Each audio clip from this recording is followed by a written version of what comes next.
Which fantasy football players should you stash early? Imagine having a secret weapon on your fantasy team that no one else sees coming. That's what stashing players early is all about. It's about adding players to your roster before they explode onto the scene. This strategy can give you a big edge during the season, especially when using the waiver wire and free agency. So, who should you be looking for? First, think about backups to injured or aging starters. These players often have a clear path to more playing time if the starter gets hurt or struggles. For example, a backup running back behind a player with a history of injuries is a prime stash.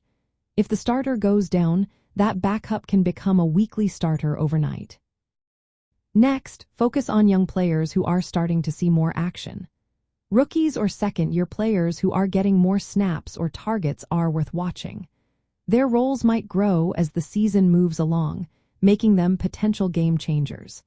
Wide receivers or tight ends who are gaining trust from their quarterbacks are good candidates. Another smart move is to stash players in new situations.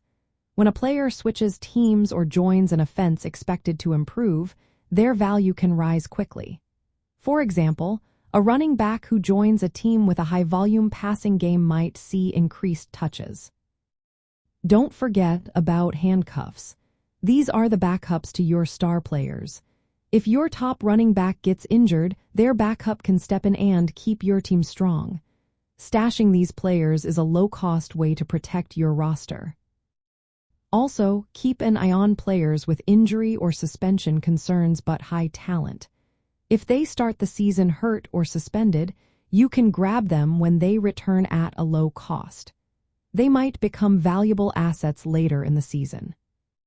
Some specific examples include backup running backs behind injury-prone starters, young receivers or tight ends starting to get more targets, quarterbacks who might take over soon, or players on teams with new quarterbacks or better offenses. These players often aren't owned widely yet but have the potential to produce big points. From an in-season management view, early stashing means you add these players before the rest of the league catches on. It's about monitoring team depth charts, injury reports, and snap counts closely.